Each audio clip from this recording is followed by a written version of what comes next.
Au nom du Père et du Fils et du Saint-Esprit. Amen. Bonjour chers paroissiens. Je suis heureux que vous ayez pu prendre du temps pour passer cette journée dans la contemplation du Christ qui donne sa vie pour le monde aujourd'hui, en ce vendredi saint. À travers la liturgie de l'Église, par-delà le temps et l'espace, nous sommes en effet aujourd'hui mystérieusement présents à tous les événements de la Passion. Et nous pouvons essayer, par le regard de l'imagination, de nous représenter tout ce qui se vit en ce moment. C'était il y a 2000 ans, mais c'est maintenant, aujourd'hui, parce que aujourd'hui l'Église, dans sa liturgie, célèbre ce mystère. Et c'est aussi mystérieusement parce que, même si tous ces événements se sont produits il y a 2000 ans, eh bien, dans sa passion, Jésus nous voyait, nous, aujourd'hui. C'est ce qui nous est dit dans le catéchisme de l'Église catholique. Durant toute sa vie terrestre, dans sa passion, dans sa mort et sa résurrection, Jésus nous a tous et chacun connus et aimés. C'est ce qui permet à saint Paul de dire « Le Christ m'a aimé et il s'est livré pour moi » dans la lettre aux Galates. Lui qui n'avait pas connu le Christ de son vivant, il a compris lorsqu'il l'a rencontré sur le chemin de Damas que Jésus était mort pour lui, par amour pour lui, qu'il le connaissait mieux que lui-même et qu'il l'aimait plus que personne ne l'avait jamais aimé, jusqu'à verser son sang pour lui, Paul, le persécuteur de l'Église. Et ce que Paul a découvert, nous pouvons le faire nôtre. Oui, Jésus m'a aimé et il s'est livré pour moi. Et donc, aussi bizarre, aussi mystérieux que cela puisse paraître pour nous aujourd'hui, Jésus, pendant qu'il souffrait les événements de la Passion, nous voyait. Et il a offert pour nous, pour chacun de nous, pour moi qui vous parle en ce moment, pour vous qui m'écoutez, il a offert toutes les souffrances de sa Passion. Et en même temps, aussi étonnant que cela puisse paraître, il a été aussi consolé par le fait que nous ayons le regard tourné vers lui, comme l'Église de l'amour qui a accompagné Jésus sur le chemin de la croix. Le vendredi saint, Jésus marche vers sa mort. Il subit tous les événements de sa Passion. Mais ce qui est particulièrement douloureux à son cœur, c'est qu'il a été abandonné par les siens, lâché par les apôtres, rejeté par son peuple, par les foules qui l'acclamaient le jour des rameaux, lâché par Pilate et par le pouvoir romain qui était pourtant censé pouvoir garantir l'ordre de la loi, de la justice. Les seuls qui n'ont pas abandonné Jésus à ce moment-là, c'est l'Église de l'amour. L'Église des saintes femmes, la Vierge Marie, Marie-Madeleine, toutes ces femmes dont il est question dans l'évangile de Jean lorsqu'il relate la crucifixion de Jésus.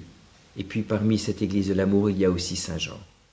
Saint Jean qui a reposé sur la poitrine de Jésus le jeudi saint et qui a fait à la fois l'expérience de l'amour infini du Christ pour lui et pour le monde entier, et en même temps de sa vulnérabilité totale par rapport à nous les hommes, en particulier son ami Judas qui était sur le point de le livrer. Et Jean, avec Marie et avec les saintes femmes, a été rendu capable ainsi de suivre Jésus tout au long de son chemin de croix. Et c'est ce qui nous est proposé, nous aussi, aujourd'hui, d'être ceux qui suivent le Christ, d'être avec l'Église de l'amour, ceux qui reconnaissent en lui l'agneau de Dieu, conduit à l'abattoir pour notre salut, pour nous et pour le monde entier. Car ce qui se passe aujourd'hui ne nous concerne pas nous seulement qui sommes de l'Église catholique. C'est un mystère qui concerne toute l'humanité. Et de même que pendant sa Passion, Jésus a été incompris par ses contemporains, alors qu'il offrait sa vie pour eux. De même, aujourd'hui, beaucoup de gens, y compris dans notre pays, ne savent pas que Jésus est en train de mourir pour eux.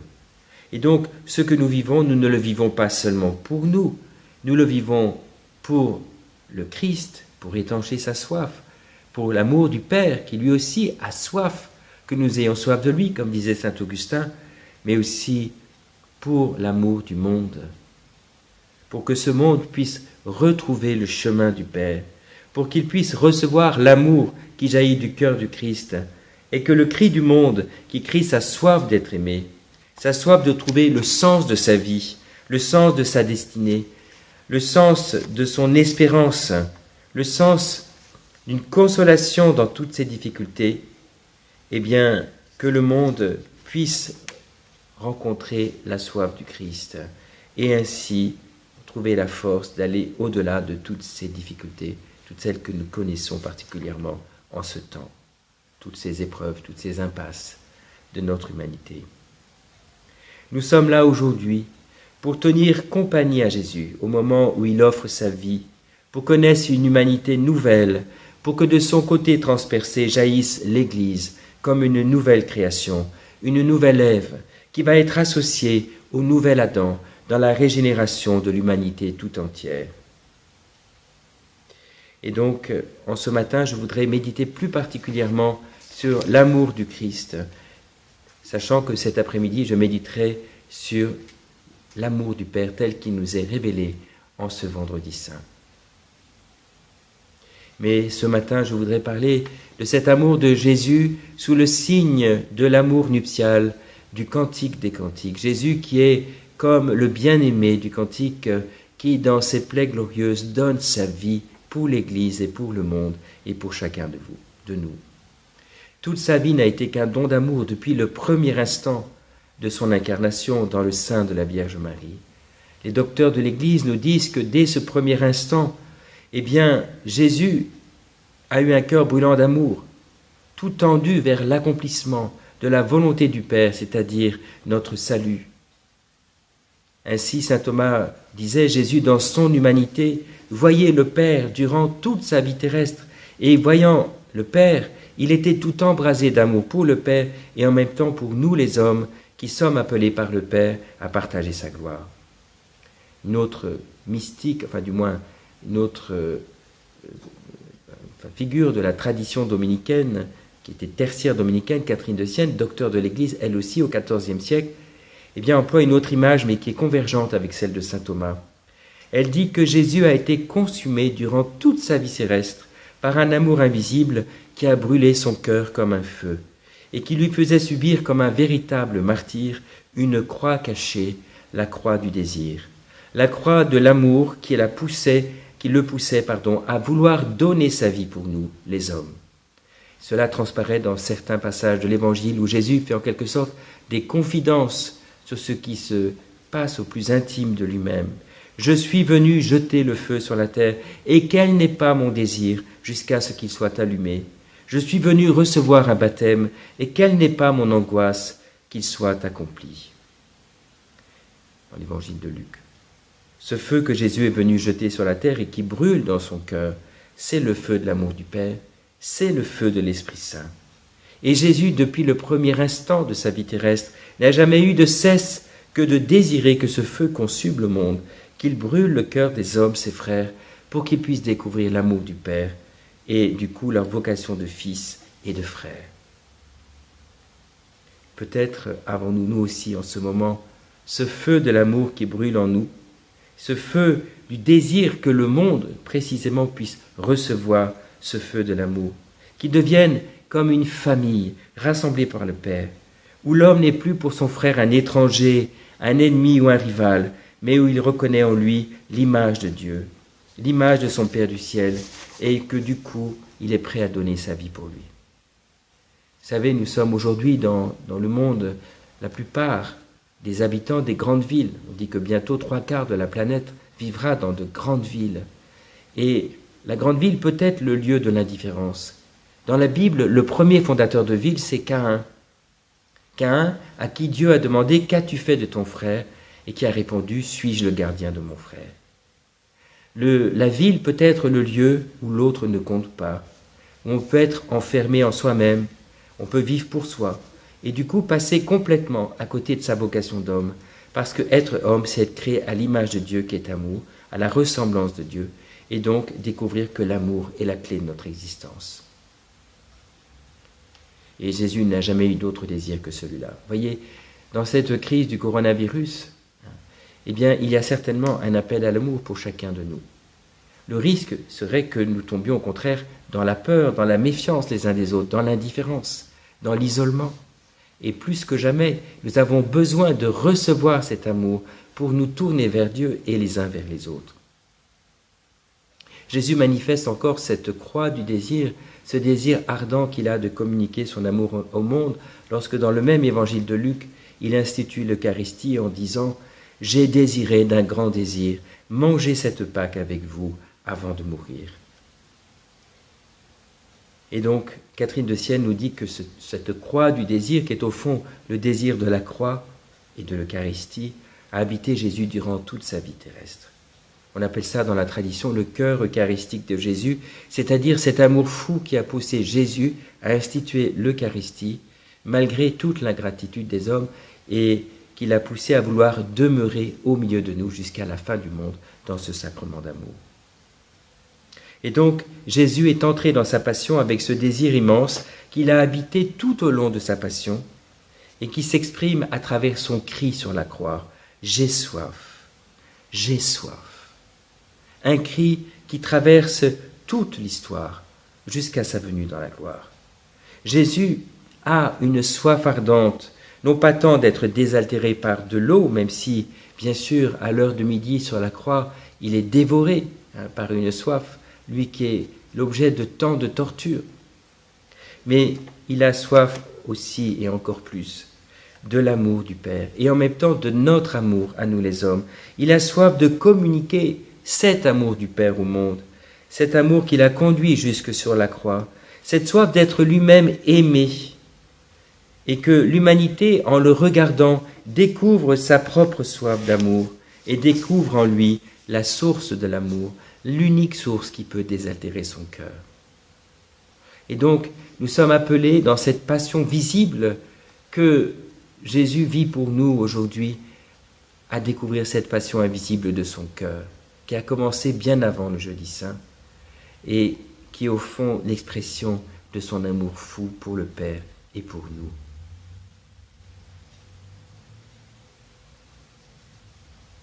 L'humanité avait commencé par le drame du péché originel, à travers la rencontre d'Adam et Ève avec le serpent. Aujourd'hui, Jésus, dans son cœur d'homme, uni à Marie, qui représente l'Église au pied de la croix, eh bien, va dénouer ce lien qui a été fait par la faute originelle. Et il veut nous rendre à notre liberté, la liberté des enfants de Dieu, qui est au fond la liberté de l'amour. Mais c'est lui qui a cette initiative. Comme l'époux qu'il est, il se donne tout entier pour nous emporter dans le don de sa vie et nous apprendre ainsi à nous donner à Dieu et aux autres. Il est vraiment l'époux qui a l'initiative de l'amour. C'est lui qui, tout au long de sa passion, prend l'initiative. Saint Jean le manifeste d'une façon particulière en relatant la passion de Jésus depuis le moment où il institue l'Eucharistie, où il lave les pieds de ses disciples, jusqu'au moment où il remet son esprit au Père. C'est Jésus qui a l'initiative du don. Comme il le dit lui-même, « Ma vie, nul ne la prend, mais c'est moi qui la donne. » Par-delà les manœuvres des hommes qui le conduisent à la croix, il y a chez Jésus ce désir de se donner pour nous jusqu'au bout, jusqu'à la dernière goutte de sang. Alors, ce qui nous est proposé, c'est de recevoir de l'Église de l'amour, l'Église, je dirais, épouse du Christ au pied de la croix, ce regard de foi sur le crucifié, de voir au-delà des apparences.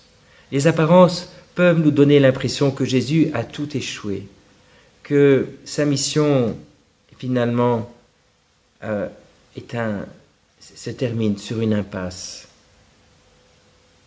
que finalement il est le grand perdant de l'histoire. Mais avec le cœur de Marie et avec Saint Jean, unis à Marie, nous pouvons lever les yeux, vers celui que nous avons transpercé et découvrir la mystérieuse gloire de Dieu qui se manifeste à travers le jaillissement du sang et de l'eau de son côté ouvert. Comprendre que, loin d'être une fin, cette croix glorieuse est le commencement de la nouvelle création. C'est le basculement de l'histoire, c'est le triomphe suprême de Dieu, c'est le triomphe de l'amour sur toutes les haines, sur la mort, sur le péché et même sur Satan qui est l'auteur du péché. C'est la manifestation de l'amour insondable du Père. Et donc, c'est cela qui nous est proposé de contempler dans la foi et dans la confiance et dans l'amour. Et pour recevoir au pied de la croix cet amour fou du Christ au nom du monde entier.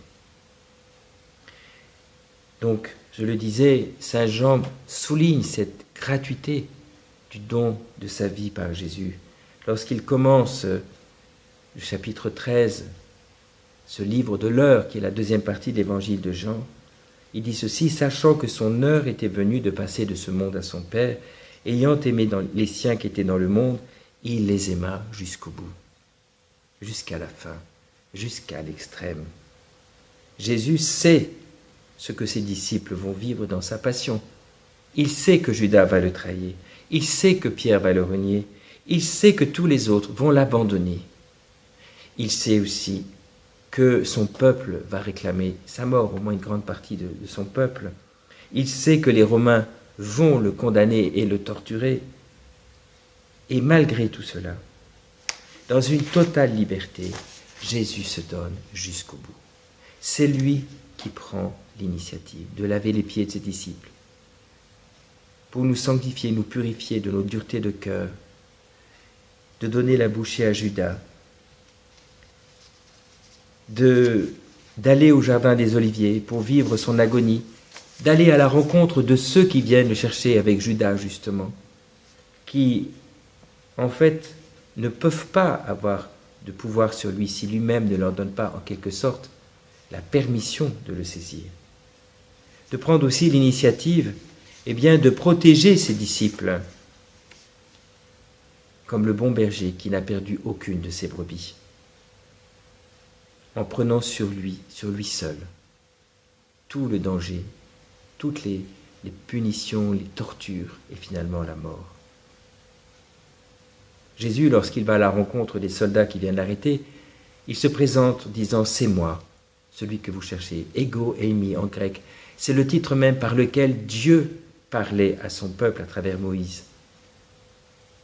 Et justement, devant le Christ qui est souverain devant eux, les soldats et Judas sont complètement déstabilisés. Le monde du mal ne peut pas tenir devant Dieu. Il ne peut pas tenir devant le Christ si le Christ ne lui donne pas la permission de le prendre. Ce que va faire Jésus pour accomplir le dessein de salut du Père. Et à ce moment-là, Pierre ne comprend pas. Il va vouloir défendre Jésus avec son épée, comme si on pouvait marcher vers le royaume à la force de ses petits bras musclés, comme si on pouvait établir le royaume de Dieu par la force. Mais Jésus l'en empêche, car son royaume ne se défend pas par la force des armes, mais il se donne à travers le témoignage suprême de l'amour, de la croix. Au fond, Pierre, comme nous, n'a pas su comment aborder ce mystère de la croix. Après avoir voulu le prendre à bras-le-corps de façon un peu volontariste, il s'est finalement enfui, et puis après il a renié le Christ. Le mystère de la croix, il nous dépasse complètement. Ce n'est pas un mystère humain, c'est un mystère divin. Dieu seul peut nous le révéler, Dieu seul peut nous donner d'y entrer, de le contempler, et très modestement, très humblement, de pouvoir devenir ses disciples en le suivant sur ce chemin, sans jamais le précéder, comme l'a fait Saint Jean, ou comme l'a fait la Vierge Marie avant lui. Après cet épisode, Jésus se laisse conduire chez le grand prêtre, où il va être jugé. Et au fond, on pourrait dire que dans ce procès que le monde fait à Jésus à travers le grand prêtre, chacun de nous est impliqué. D'une certaine façon, nous aussi nous jugeons le Christ aujourd'hui. C'est par nous que le Christ est condamné à mort, à travers nos péchés. Je me souviens un jour d'une rencontre que j'ai faite à l'occasion d'un mariage en Allemagne, chez une paroissienne qui m'avait accueilli chez elle, une femme très pieuse, déjà très âgée, et qui avait eu la gentillesse de m'offrir l'hospitalité. Et un jour comme ça, elle me parle de la Seconde Guerre mondiale, et elle commence à me dire, mais au fond, mon père, c'est quand même les Juifs qui ont mis le Christ à mort. J'ai dit, pardon madame, qu'est-ce que vous me dites? Elle me dit, mais ce sont les Juifs qui ont mis Jésus à mort.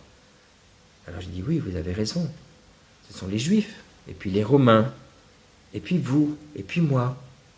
Elle me dit, mais non, c'est pas possible. Mais je dis, mais si, mais ce n'est pas possible. Alors je lui ai dit, venez, allez me chercher le catéchisme de l'Église catholique.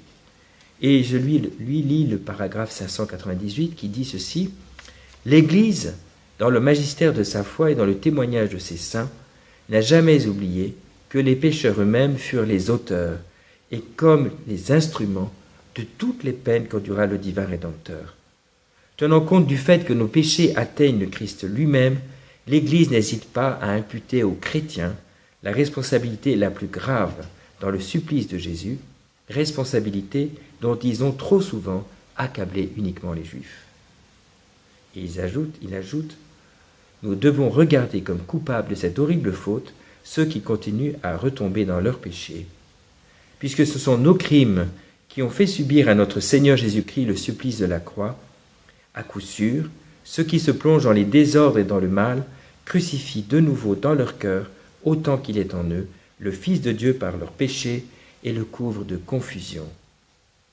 Et il faut le reconnaître, notre crime à nous dans ce cas est plus grand que celui des Juifs, car eux, au témoignage de l'apôtre, s'ils avaient connu le roi de gloire, ils ne l'auraient jamais crucifié. Nous, au contraire, nous faisons profession de le connaître, et lorsque nous le renions par nos actes, nous portons en quelque sorte sur lui nos mains meurtrières. Nous sommes impliqués dans ce procès que le monde fait à Jésus. Vous savez, le jour des rameaux, la foule demande à Pilate de crucifier Jésus. Crucifie-le, crucifie-le. Dans certaines assemblées, on demande à tous les fidèles de dire cela. Crucifie-le, crucifie-le. Comme pour dire que c'est nous qui condamnons Jésus. C'est nous qui réclamons sa mort. Et Jésus, au milieu de toute cette dureté, vient se laisse faire pour accomplir jusqu'au bout l'amour du Père. Ensuite, il est conduit devant Pilate, et là aussi, il y a un drame qui se joue. Pilate, au fond, sait bien que Jésus est innocent, mais il ne va pas avoir la force de résister à l'opinion, de résister aux manipulations de la foule par les chefs du peuple qui réclament la mort de Jésus. Et alors, le paradoxe, c'est qu'en voulant sauver Jésus, il va précipiter sa mort lorsqu'il propose de lui faire grâce et de le relâcher. Car en effet, il le présente déjà comme un condamné, alors qu'il n'y a pas eu en fait de véritable procès. Et il propose donc de prendre Jésus ou Barabbas. Et le pape Benoît XVI notait que lorsque la foule réclame Barabbas, qui est un faux prophète, au fond un faux messie, probablement un zélote, c'est-à-dire un partisan du combat violent contre le colonisateur romain, eh bien, au fond, la foule demande Barabbas, demande ce faux prophète. Elle ne veut pas d'un messie humilié, elle ne veut pas d'un messie couronné d'épines, elle ne veut pas d'un messie flagellé, elle veut un messie violent qui montre sa force et au fond, une caricature de Jésus. Le nom de Barabbas signifie le Fils du Père, mais c'est un faux Fils du Père. C'est celui que nous réclamons, le faux Christ. Le véritable, c'est l'agneau de Dieu qui enlève le péché du monde. Et c'est ainsi que Pilate le présente lorsqu'il dit « Voici l'homme ». Oui, dans cet homme condamné injustement, l'homme des douleurs, le serviteur souffrant, dont parlait mystérieusement le prophète Isaïe 7 siècles avant le Christ, eh bien, nous retrouvons la ressemblance avec le Père. Oui, Jésus est défiguré par la souffrance, par les outrages, par les tortures dont il a été victime. Et en même temps, sur son visage rayonne la beauté de Dieu. Peut-être que vous avez déjà vu cette image du Saint-Suaire qui est comme une sorte d'instantané photographique du Christ crucifié et glorifié. On ne sait pas si c'est le linge qui l'a entouré, mais en tout cas, il y aurait beaucoup d'indices pour le penser. Eh bien, ce qui est très frappant sur le Saint-Suaire, c'est de contempler le visage de l'homme qui est représenté dessus. On voit avoir subi toutes sortes de tortures abominables et qui pourtant rayonnent de paix et de beauté et qui évoquent quelque chose de cette beauté du Christ défigurée par la souffrance mais rayonnant de la beauté du Père, de sa paix au milieu même des épreuves qu'il subit. Alors ces épreuves, elles sont terribles. Pensons à la flagellation, qui était un supplice atroce, qui à lui seul pouvait entraîner la mort des condamnés. Et puis le supplice de la croix, un des pires qui soit, qui provoque la mort par asphyxie à travers d'atroces douleurs.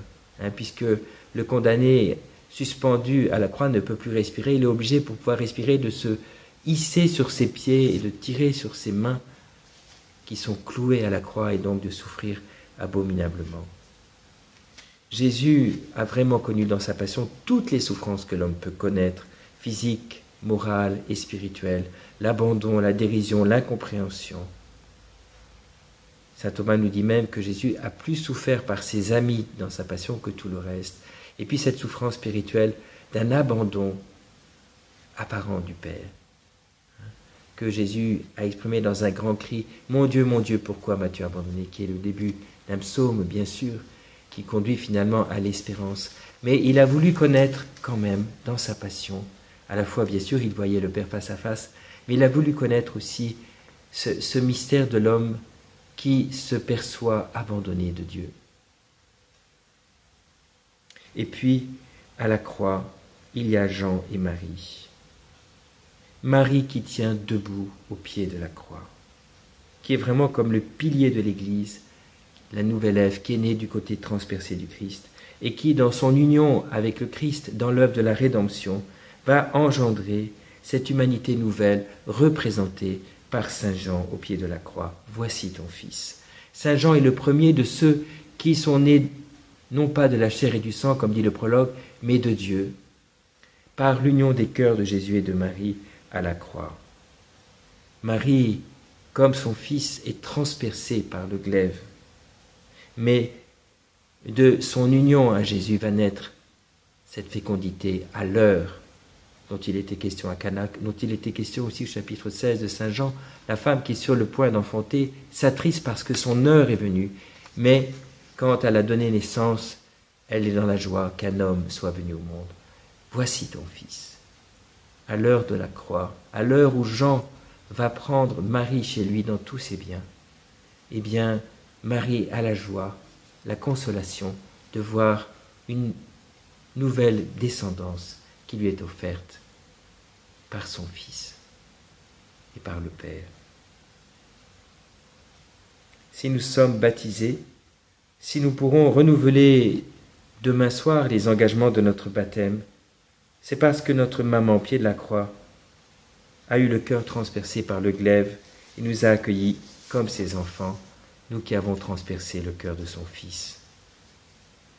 Et puis, il y a enfin le cri de Jésus qui résume tout. Jésus qui reçoit le vinaigre comme l'expression de cette incapacité que nous avons de lui rendre amour pour amour. Et Jésus qui va nous donner le véritable vin de l'alliance nouvelle et éternelle, le sang qui jaillit de son cœur au moment du transpercement de son côté. Vous voyez, quand Jésus achève sa vie terrestre en remettant son souffle à son Père, j'aime à penser qu'il est dans une immense paix, parce qu'il a accompli jusqu'au bout l'œuvre du Père. Il a achevé sa mission, il a achevé son travail. Et justement, de ce don total de sa vie va jaillir le don des dons qui est l'Esprit Saint, communiqué dans les sacrements de l'Église, le sang et l'eau, le sang de l'Eucharistie, l'eau du baptême, et à travers eux l'Église qui naît comme l'épouse du nouvel Adam endormi sur la croix. Dans l'évangile de Jean, tout converge vers la croix glorieuse, tout converge vers ce signe des signes, qui est le côté transpercé du Christ, d'où jaillissent le sang et l'eau. C'est la vie qui jaillit de la mort, comme la fécondité du grain qui meurt, sous le signe du plus grand amour. C'est le pardon qui jaillit de l'ultime offense que nous ayons pu faire à Dieu, de transpercer le cœur de son Fils. C'est l'Église qui naît comme humanité nouvelle, recréée de l'arbre de vie de la croix. C'est le triomphe du salut sur le péché, sur la mort et sur le mal. Oui, nous le dirons dans l'office de la croix cet après-midi, de la croix a jailli la joie pour le monde. Au fond, c'est tout l'évangile de Jean. Cette espèce de majesté souveraine du Christ sur la croix et la vie qui jaillit de cette croix. Jésus est l'amour, il est la paix pour le monde, le pardon, la réconciliation.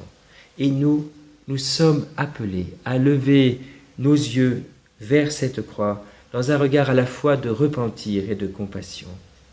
De repentir car c'est nous qui l'avons mis sur la croix, de compassion parce que sur la croix, le miséricordieux demande miséricorde. Et il nous demande de venir boire à la source de son cœur pour venir étancher sa propre soif et à travers lui celle du Père et celle du monde entier. Nous sommes incapables par nous-mêmes de rendre à Dieu amour pour amour, mais il nous donne lui-même cet amour par lequel nous pouvons ainsi étancher sa soif.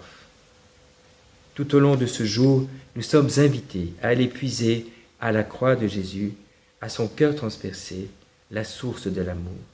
À laisser Jésus nous aimer, à laisser Jésus se donner, à laisser Jésus répandre sur nous ce fleuve d'amour de l'Esprit et à l'offrir pour le salut du monde et pour la gloire du Père, ainsi que nous-mêmes et avec lui, tous les hommes, tous ceux qui en ce moment peut-être sont associés eux aussi à cette croix glorieuse, pour que Jésus les prenne dans sa grande victoire pascale, qu'il les inonde de son esprit d'amour, qu'il leur donne sa paix, leur donne sa force, sa réconciliation, son espérance. Que Jésus soit vainqueur dans nos vies et dans celles de nos frères, et que le monde entier entende l'appel de la croix. Je vous propose de nous confier à Marie, comme Jean au pied de la croix. Sans elle, nous sommes incapables de nous tenir debout devant ce mystère. Demandons-lui, à elle qui a suivi Jésus, l'a accompagné, a coopéré avec lui à notre salut, de nous tenir compagnie et de nous permettre de lui tenir compagnie dans notre contemplation de son Fils crucifié et glorifié.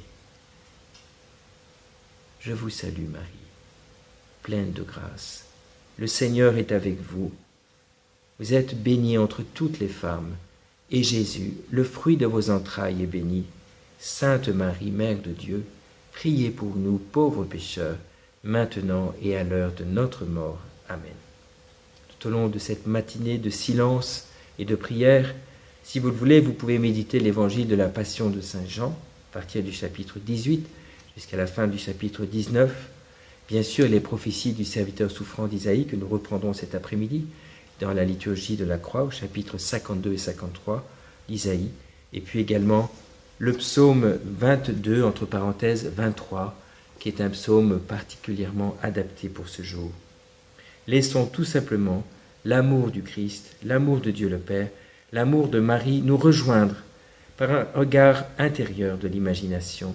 Levons les yeux vers celui que nous avons transpercé.